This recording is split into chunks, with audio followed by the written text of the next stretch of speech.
Bismillahirrahmanirrahim. Assalamualaikum warahmatullahi taala wabarakatuh.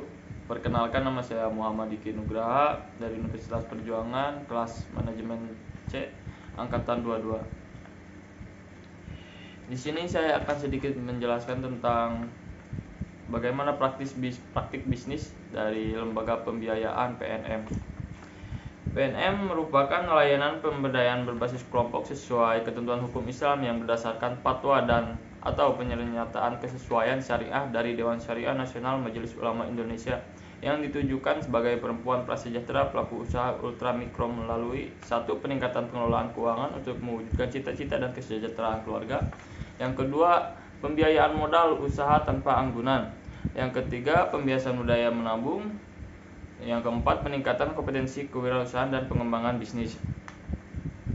Di sini ada diagram flowchart.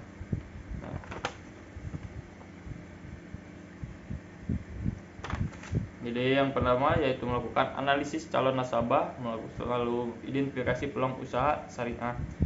Dalam mekar syariah ada 4, yaitu mudharabah, musyawarah, wakalah, wadiah.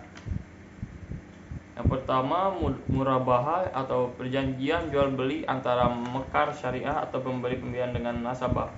Mekar syariah membeli barang yang diperlukan nasabah kemudian menjualnya kepada nasabah yang bersangkutan sebesar harga perolehan ditambah dengan margin keuntungan yang disepakati antara mekar syariah dan nasabah. Yang kedua ada wakalah, pelimpahan kekuasaan oleh seseorang sebagai pihak pertama kepada orang lain sebagai pihak kedua dalam hal-hal yang diwakilkan. Dalam hal ini, mekar syariah memberikan kuasa kepada nasabah untuk membeli barang sesuai yang dibutuhkan.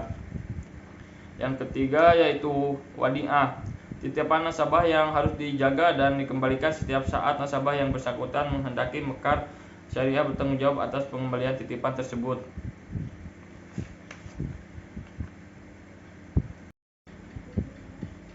Selanjutnya ada proses pembiayaan dari PNM. Sebelumnya, pembiayaan merupakan dukungan pendanaan untuk kebutuhan atau pengadaan barang, aset, jasa tertentu yang mekanisme umumnya melibatkan 3 pihak, yaitu pihak pemberi pendana, pihak penyedia barang, aset, jasa tertentu, dan pihak yang memanfaatkan barang, aset, jasa tertentu.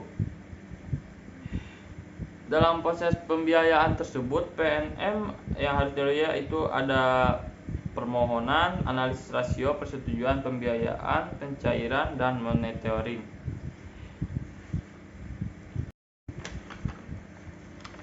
Bisa dilihat di sini, dari sini mulai analisis calon nasabah, lalu identifikasi peluang usaha syariah, lalu penilaian aspek keuangan dan keberlangsungan usaha, lalu melibatkan prinsip mudharabah, musyawarah, wakalah, dan wadiah yang tadi saya sampaikan.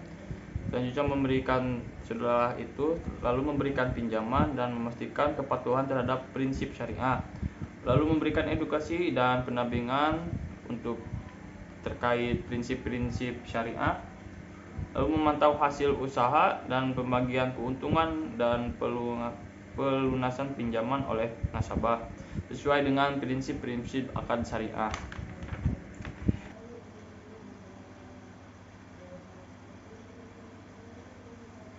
Jadi, permodalan nasional madani dilakukan dengan baik dan tepat sasaran dengan cara menyalurkan pembiayaan kepada masyarakat yang membutuhkan modal untuk pengembangan usaha nilai produktif dengan tujuan untuk mendorong kegiatan usaha mikro, kecil, dan menengah.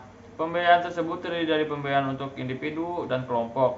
Dalam program ini diadakan pemerataan dan pembinaan kepada masyarakat tentang bagaimana pengelolaan dan pengembangan usaha dengan baik, serta yang berkaitan dengan PNM, baik mengenai usaha yang dijalankan, jasa yang diberikan, dan mekanisme pengembalian pembiayaan tersebut. Selanjutnya, PNM baik bagi pertumbuhan ekonomi masyarakat. Masyarakat merasa sangat terbantu dengan adanya pembiayaan pinjaman yang mereka peroleh. Usaha yang dijalankan nasabah PNM rata-rata mengalami peningkatan, walaupun peningkatan tersebut tidak naik secara signifikan. Permodalan nasional madani diakui sangat dianjurkan dalam Islam dan penyaluran merupakan bagian dari distribusi keadilan yang menjadi nilai utama dalam Islam dan merupakan salah satu prinsip ekonomi Islam. Namun dalam pelaksanaannya akad-akad pinjaman yang disalurkan kepada nasabah belum sesuai dengan syariah Islam. Pengembalian pembiayaan tidak menggunakan nisabah bagi hasil, tetapi nisabah pembiayaan pinjaman yang telah ditetapkan di awal akad. Hal ini jelas bertentangan dengan prinsip ekonomi Islam karena tergolong kategori riba nasi'ah. Sekian yang bisa saya sampaikan. Wassalamualaikum warahmatullahi wabarakatuh.